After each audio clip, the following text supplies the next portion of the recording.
Çevrim içi özgürlük buluşmalarından herkese merhaba. Bilindiği gibi bir süredir 2020-2021 yılının almanağını, almanağına dair yayınlar yapıyorduk. Özgürlük Araştırmaları Derneği olarak 2020 ve 2021 arasında hukuk devleti, demokrasi, sivil özgürlükler, sivil toplum ve ekonomik özgürlükler konusunda Türkiye'nin bir yılının Z raporunu çıkarmıştık. Yekununu çıkarmıştık.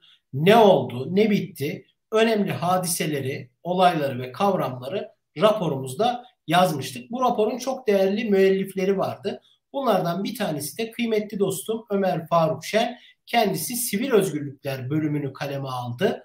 O bölümün yazarı Ömer Faruk, yayın davetimizi kabul ettiğin için çok teşekkür ederim. Nasılsın? Hoş geldin. İyiyim, teşekkür ederim Metin. Ben de sana ve Özgürlük Araştırmaları Derneği'ne teşekkür ediyorum. Biz teşekkür ederiz. Şimdi hemen dilersen birkaç başlık var. Ben raporu da izleyicilerimize tavsiye ederim o almanakta. Sen şimdi Sivil Özgürlükler bölümünü yazdın. O bölümde benim dikkatimi çeken ilk maddelerden bir tanesi, başlıklardan bir tanesi toplantı ve gösteri yürüyüşü hakkı ihlalleri oldu. Notlarımda da var. İzleyicilerimiz kesin biliyordur ama etmekte fayda var. Anayasaya göre hiçbir makam ve merciden izin almasına gerek yok. Gösteri ve değil mi?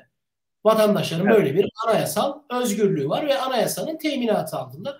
Ve fakat maalesef anayasanın teminatıyla yani teorideki durumla pratikteki durum Türkiye'de her dönem bu dönem değil çok farklı oldu ama bu dönem biraz daha yasakların hatta çok fazla daha ziyade yasakların dozu fazla. Bu konuya kısaca değinir misin Ömer Faruk? Tabii. Abi, şimdi biz 2020'de yazmaya başladık tabii bu bültenleri. 2021 yılında da devam ettik. Bu almanakta o bültenlerden süzülerek ortaya çıktı aslında. E, ve şimdi bugün ben de baktım yazıp ettiklerime. Biz tabii 2 haftada bir yazıyorduk bu bültenleri. E, En çok yazdığım konu belki de toplantı ve gösteri yürüyüşleri hakkı ihlalleriyle ilgili oldu. İnanılmaz sayıda kısıtlama var. Ve en kötüsü de bu kısıtlamalar artık istisnai diyemeyeceğimiz ölçüde sistematikleşmiş durumda. Hükümet tabii genellikle böyle kamu düzeninin bozulması gibi bir gerekçeyle bu protestoları, gösterileri ya da toplantıları yasaklamış. Tabii yasağa uyulmadığı durumda da genellikle kolluk kuvvetleri müdahale etmiş. Bu müdahaleleri çoğu da e, orantısız ve ölçüsüz bir biçimde gerçekleşmiş. Şimdi birazdan değineceğim tabii pandeminin çıkmasıyla birlikte de idare gösteri hakkını kısıtlamak için yeni bir böyle gerekçe, mazeret zemini bulmuş oldu.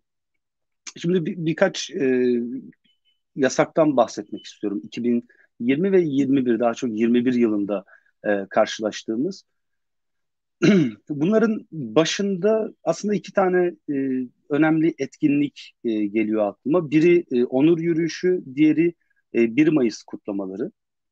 Tabii bu onur ayında yapılan işte etkinlikler, piknik, onur yürüyüşü gibi etkinlikler yaklaşık 6 yıldır valilik engellemeleri ve şiddetli polis müdahaleleriyle karşılaşıyor.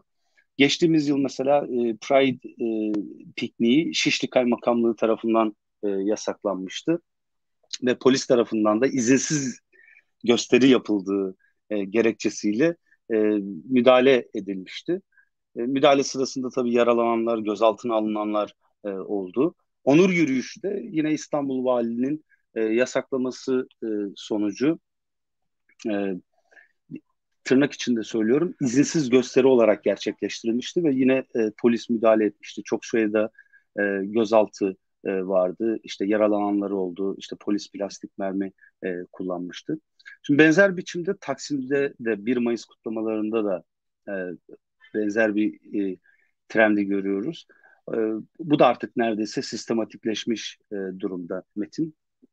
Şimdi idarenin gerekçelerine baktığımız zaman genellikle işte kamu düzeninin korunması, işte provokatif işte eylem ve olayların yaşanmasının engellemek gibi gerekçeler öne sürüyor. Ben bu çok ilginç bir şey. Çünkü idarenin ve kolluk görevlilerinin görevi zaten gösteri alanında bu tür durumları engellemek. Yani topyekün gösteriyi, protestoyu ya da herhangi bir etkinliği yasaklamak değil. Tabii söz konusu onur yürüyüşü olunca e, orada genel ahlak gerekçesi de devreye giriyor. Bu da oldukça aslında e, keyfi bir yorumlama. Ama Türkiye'de idare bunu oldukça sık biçimde kullanıyor. Neyse, e, yani bu nedenlerle toplantılar, gösteri yürüyüşleri yasaklanıyor. Sonra bu yasaklamaya uyulmadığı için, aslında hukuki olmayan bu yasaklamaya uyulmadığı için de kolluk kuvvetleri müdahale ediyor.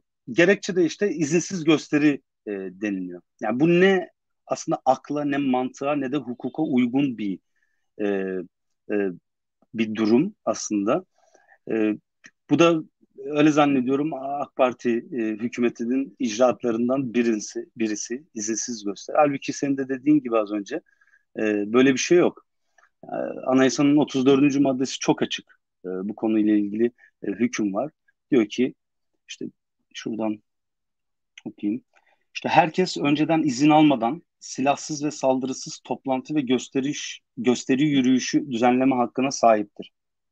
Yani bak Metin, o bizim beğenmediğimiz 1982 Anayasası'nda önceden izin almadan Tabii. ibaresi var.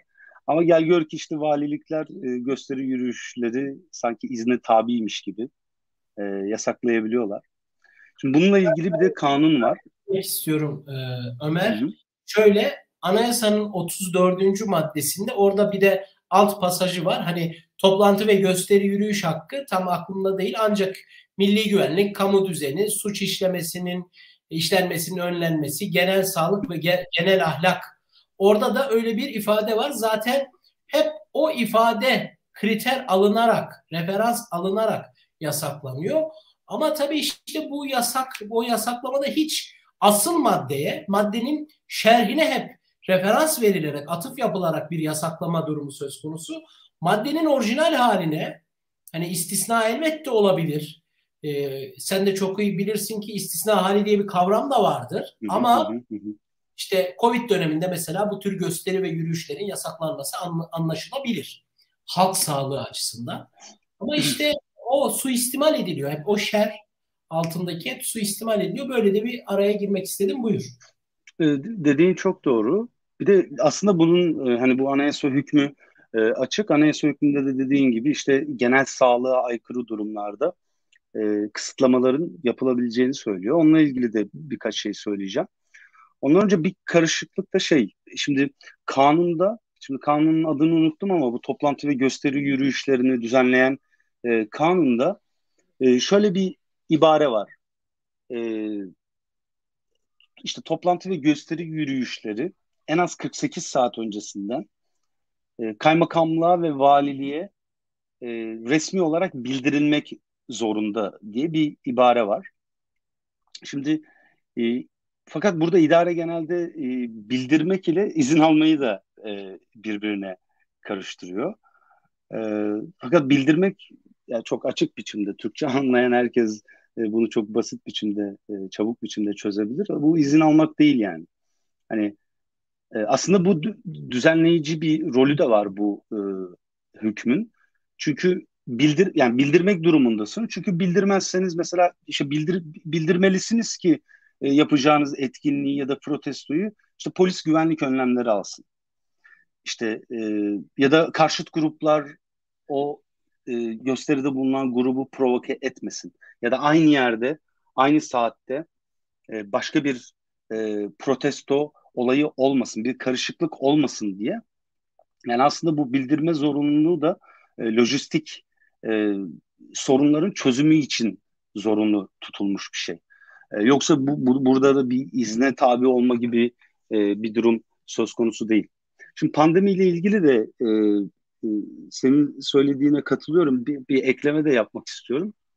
Şimdi son yıllarda sürekli e, toplantı ve gösteri yürüyüşlerini yasaklarken idare bir pratik geliştirdi. İşte bu toplum sağlığı açısından bir tehdit oluşturuyor dendi. Bu da hükümetin, idarenin aslında repertuarına girdi. Bunu sık sık biçimde aslında istismar eder gibi kullanmaya başladı bunu.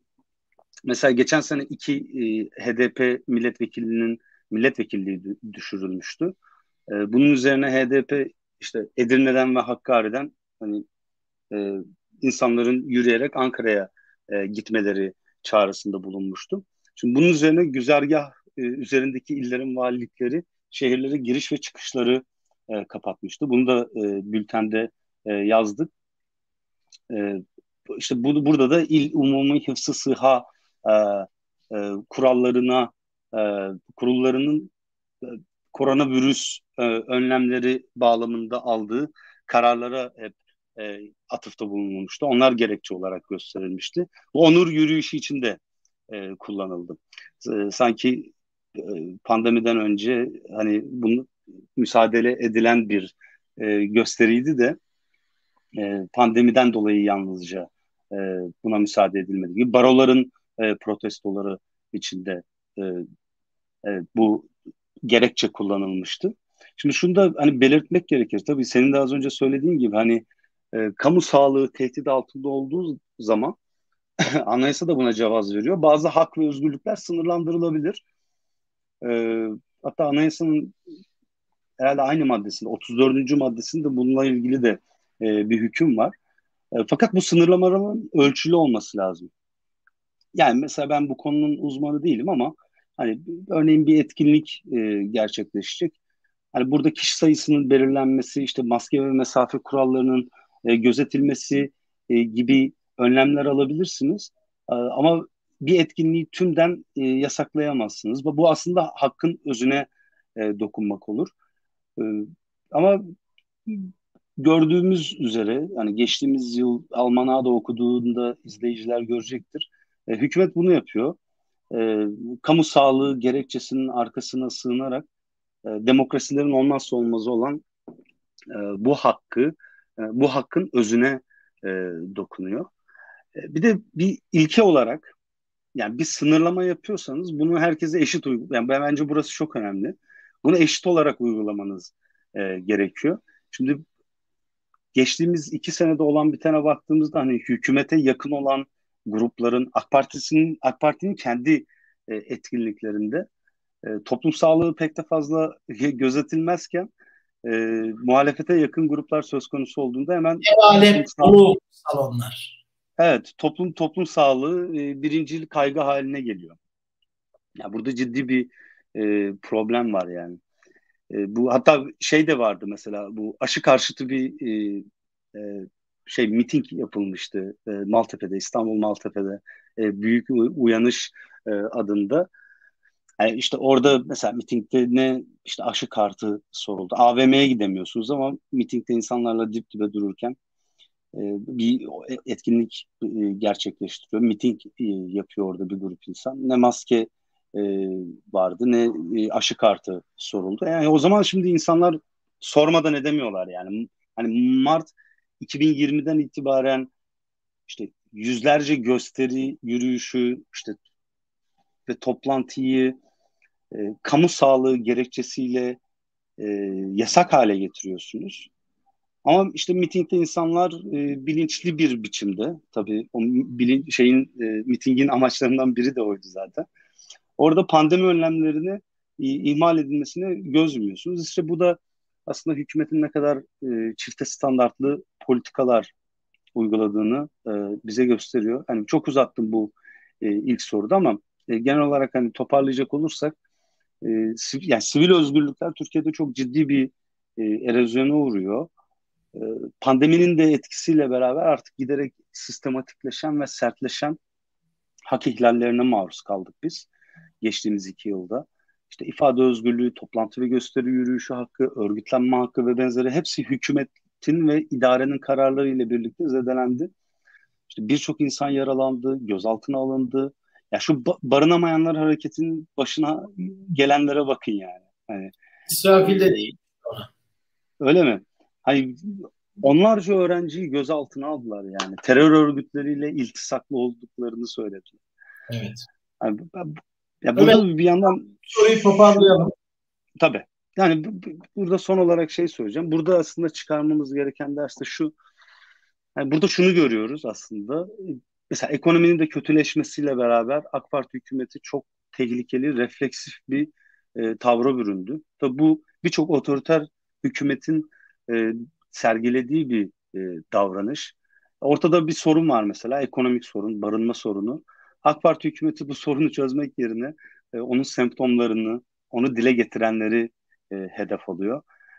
İşte şu yani konuştuğumuz gibi barınamayanlar hareketine yaptıkları bunun en önemli e, örneklerinden bir tanesi. Döviz yüksek. Burada kapat. Evet, Suçluyor. İşte evet, soğan bulunamıyor. Üretici suçlu olmuyor. Bir barınma sorunu var. Suçlu tabii ki ev sahipleri oluyor. ya Emlakçılar ve ev sahipleri oluyor. tabii. Çok teşekkür ederim Hı Ömer hı, Faruk. hı hı. Orada bir de Cumhurbaşkanı'na hakaret davaları bu konuyla ilgili bir bölüm var. Şimdi ben Adli Sicil ve İstatistik Genel Müdürlüğü'nün 2020 kayıtlarını, verilerini incelemiştim. Orada şöyle bir ifade vardı. Sadece bir yılda Sayın Cumhurbaşkanı Recep Tayyip Erdoğan'a hakaretten açılan dava sayısı 7.790. Tabii ki bunların bir kısmı sanırım hukuki tabiri yanlış olabilir ama bir kısmı kovuşturmaya gerek yok kararıyla düşüyor. Ama bu rakam bile çok önemli. Şöyle ki bu rakam Kenan Evren, 7. Cumhurbaşkanı Kenan Evren, 8. Cumhurbaşkanı Turgut Özal, 9. Cumhurbaşkanı merhum Süleyman Demirel, 10. Cumhurbaşkanı Abdullah Gül ve 10. Cumhurbaşkanı Ahmet Necdet Sezer ve 11. Cumhurbaşkanı Abdullah Gül döneminde açılan bütün hakaret davalarının 5 katı. Şimdi bu istatistik bize ne söylemeli? Burayı da senden dinleyelim. Ya herhalde bu bahsettiğin diğer cumhurbaşkanları e, bu kadar böyle muarızlarını sindirmek için e, aktif biçimde e, bu e, kanuni korumayı bir nevi tırnak içinde söylüyorum kullanmadıklarını gösteriyor. E, Ve Türkiye'de demokrasinin aslında hep böyle ağır aksak ilerleyen bir demokrasi vardı Türkiye'de. Yani hiçbir zaman tam anlamıyla bir liberal demokrasi olamadık. Ama son yıllarda, geçtiğimiz 10 yıl boyunca giderek böyle e, bayır aşağıya giden bir demokrasi düzeyi var. Mesela bu hakareti konuşuyoruz. Hakaret gelişmiş demokrasilerde ifade özgürlüğü kapsamında değerlendiriliyor. E, Hele hele siyasetçiler, siyasi liderler söz konusu olduğu zaman tamamen ifade özgürlüğü olarak görülüyor bu. Yani siyasetçilere, ülke liderlerine e, onların onuru sıradan bir bireyden daha değerliymiş gibi bir muamele yapılmıyor. Anlatabildim mi? Bu fark çok önemli. Ve bize baktığımızda işte Erdoğan e, yargı üzerindeki nüfuzunu da kullanarak işte mesela muhalefet temsilcilerine sürekli manevi tazminat davası açıyor. Bültende değinmiştik mesela işte geçtiğimiz sene Özgür Özel'e mesela. Özgür Özel ona diktatör dediği için 250 bin liralık manevi tazminat davası açmıştı. Kılıçdaroğlu'na zaten neredeyse her ay tazminat davası açıyor. Ona şey demişti işte sen FETÖ'yle kumpas yapıp işte orduya kumpas yapan başbakan değil miydin dedi. Bunun üzerine 500 bin liralık bir manevi tazminat davası açmıştı. Bunlar sadece birkaç örnek. İnanılmaz sayıda örnek var. Abi tabii Erdoğan sadece böyle polemiğe girdiği siyasi muarızlarını hedef almıyor. Aynı zamanda işte kendisini hedef alan, eleştiren, ona ithamda bulunan sosyal medya kullanıcılarına esas olarak musallat olmuş durumda. Aslında o sayılar e, işte az önce 9 bin dedim değil mi? Yani inanılmaz bir sayı bu. Tabii bunların hepsi hüküm giymiyorlar. 90 sadece bir yılda, 2020 yılında. Evet, evet. Sanırım ben de bültende yazmıştım. İşte yani yaklaşık 2019 yılında mesela 36 bin kişi Cumhurbaşkanına hakaretten soruşturma geçirmiş. Yaklaşık 12 bin kişi yargılanmış. 3.800 kişi de mahkum edilmiş Cumhurbaşkanına hakaretten. Yani şu anda da binlerce kişi işte ya yargılanıyor ya da hapis cezası almış durumda. Türk Ceza Kanunu'nun 299. Maddesine göre. Tabi bu madde az önce senin söylediğin gibi eskiden beri, hatta sanırım 60-61 yılından itibaren var olan, benzerleri var olan, zaman zaman değişmiş, var olan bir madde. Ama geçmişte çok daha az sayıda kullanılmış ve istisnai olarak kabul edilebilecek bir düzeydeyken e, artık Erdoğan bunu şey yapmış. Yani Erdoğan döneminde bu astronomik sayılara ulaşmış ve e, muhalefetteki sıradan insanları susturmaya yönelik, yani senin benim gibi insanları susturmaya yönelik sistematik bir kampanya haline geldiğini görüyoruz burada. Ve yani e, yargılandıkları yılda 2 ila 4 yıl arasında, bunu da belirtmek isterim.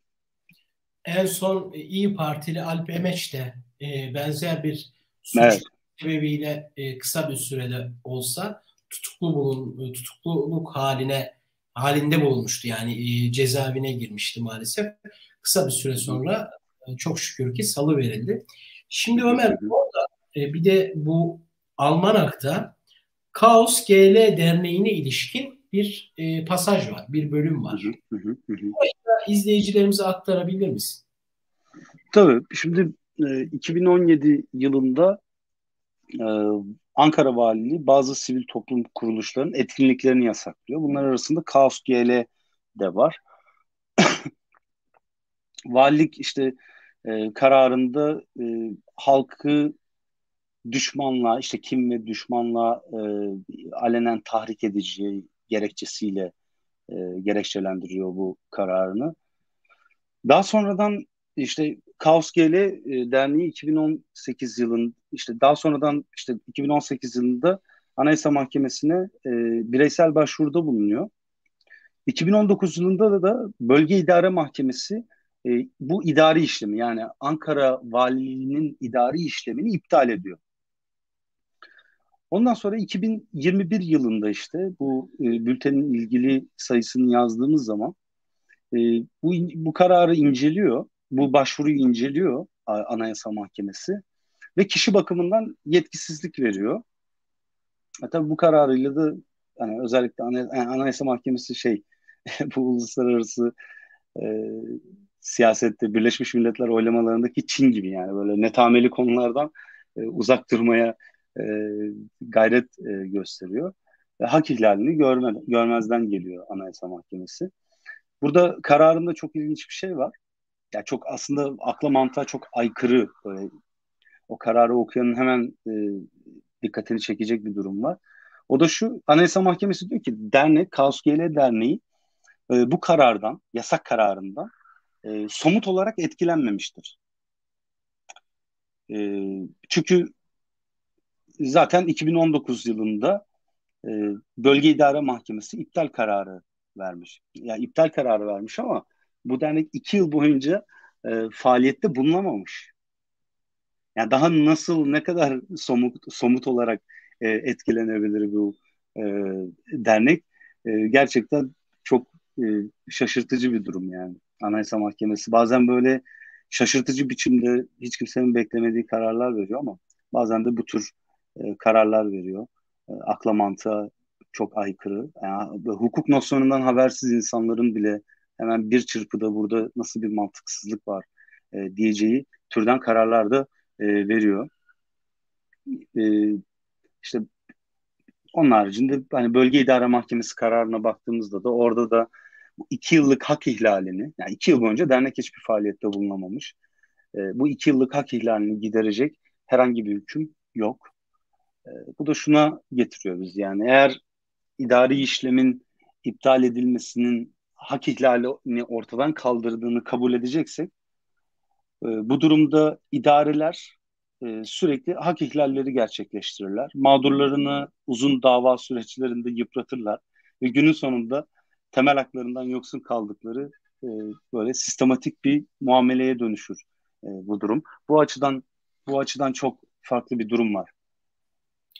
Ömer Faruk, çok teşekkür ederim.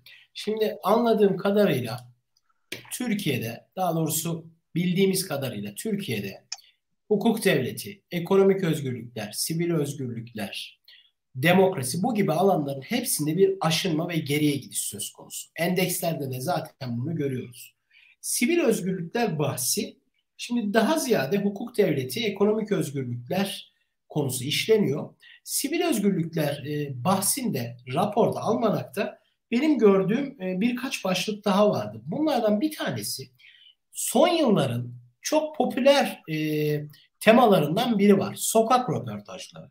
Sokak röportajlarında hükümete eleştirel söylemlerde bulunan bir bireyin tutuklanması da senin dikkatini çeken başlıklardan biri olmuştu. Nitekim Boğaziçi protestolarını da sen aynı başlık altında incelemiştin. Programımızın yavaş yavaş sonlarına geliyoruz. Sonlarına doğru geliyoruz, yaklaşıyoruz.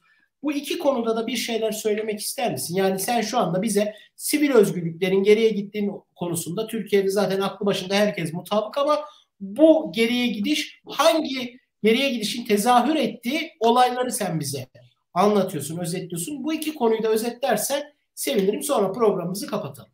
Tabii.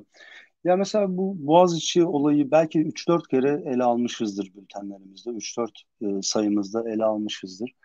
İşte bu konuyla ilgili birçok teamül ve hak ihlalinden sorumlu hükümet. İşte yaptığı şey partizan olan, akademik yetkinliği sınırlı, açık bir biçimde intihal yapmış olan, üniversite dışından birini, yani bu bakımdan teamüllere de aykırı, olağanüstü yetkilere dayanarak rektör olarak atadı e, Cumhurbaşkanı 2021'in ilk günlerinde.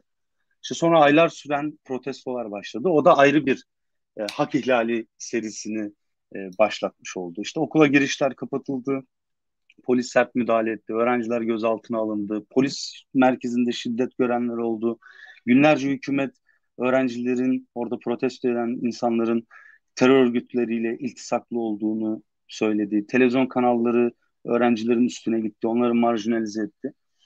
Şimdi bu ifade özgürlüğü, hani gösteri yürüyüşü ile ilgili boyutuna çok değinmek istemiyorum. Hani e, onu zaten konuştuk bu söyleşinin başında.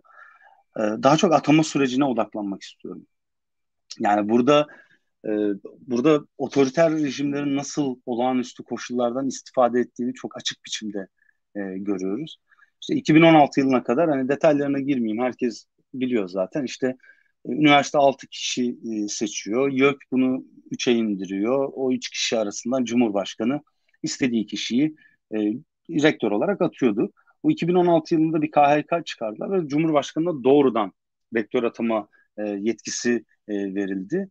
İşte bu yetkiden sonra bir sürü AK Partili siyasetçi üniversitelere rektör olarak atandı. Ya işte mesela Nükhet Hotar var, Necdet Ünüvar var. 4 dönem AK Parti milletvekilliği yapmış isimler bunlar. İşte Ege Üniversitesi'ne ve Ankara Üniversitesi'ne atanmışlar. Yani bu atamalar gibi Melih Bulu'nun Boğaziçi'ne rektör olarak atanması da işte bize bir kere daha gösterdi ki iktidarlar olağanüstü koşulları gerekçe göstererek gücünü artırdığı zaman, yetkilerini artırdığı zaman, bu olağanüstü koşullar ortadan kalktığında bunlardan kolayca vazgeçmiyorlar. Bunu kullanmaya devam ediyorlar. Bunu gördük biz burada. Onun haricinde hani üniversitelerin işte Türkiye'deki üniversite rejiminin yapısının e, ciddi bir değişime ihtiyacı olduğunu söyleyebiliriz burada. E, Çünkü çağdaş demokrasilerde böyle üniversitelere akademik idari niteliklerinden bağımsız olarak bu sahiplerle üniversite dışından rektör ataması çok görülür bir durum değil. İşte partili cumhurbaşkanının seçmesi vesaire. Yani bunlar hep üniversiteleri siyasetin nesnesi haline getiriyor. Tabii bunun sonucunda da akademik verimliliğin düşmesi kaçınılmaz. Yani Türkiye'de e, hani üniversitelerin uluslararası sıralamalarda uçurumdan düşer gibi düşmesinde bu siyasi süreçlerin etkisi çok büyük. Maalesef. Evet. Yani sokak röportajlarında da benzer bir durum söz konusu yani. Hani ya çok basit, hani sokak röportajı. Ha, adam ekmek almaya giderken siyasi fikirlerini dile getiriyor. Sen ondan sonra sabaha karşı adamı polisle aldırıyorsun yani. Bu kabul edilebilir bir şey değil yani. Bir Yani bu amcamız hakikaten bu hakikaten böyle e, dünyada bilmiyorum hani bizim hani muasır medeniyetlerde gördüğümüz bir pratik değil yani Metin. E, tabii tabii. çok yani çok üzücü bir durum. Bir E, amcamız vardı ya, toplanıp Allah diye ekleyen. Hatırlıyorsun değil mi? evet, evet. Umarım Ömer Faruk, programımız burada sona erdi. Süremizi doldurduk. Çok teşekkür ederim kıymetli Ben yorum. çok teşekkür ederim. Umarım bir sonraki yıllarda, gelecekte biz yine böyle almanaklar çıkarmaya devam ederiz. Ama o zaman işleyeceğimiz temalar hepimizin çehresinde bir tebessüme yol açar diyelim. Böyle temennide bulunalım, enseyi karartmamaya gayret edelim. Yapacak başka bir şeyimiz yok. Elimizden geldiğince ülkemizin daha müreffeh, daha demokratik, böyle daha hoşgörülü bir memleket haline gelmesi için farklı grupların kamusal alanda barış içerisinde yaşadığı bir yer haline gelmesi için sen de ben de ve Özgürlük Araştırmaları Derneği olarak da gayret ediyoruz.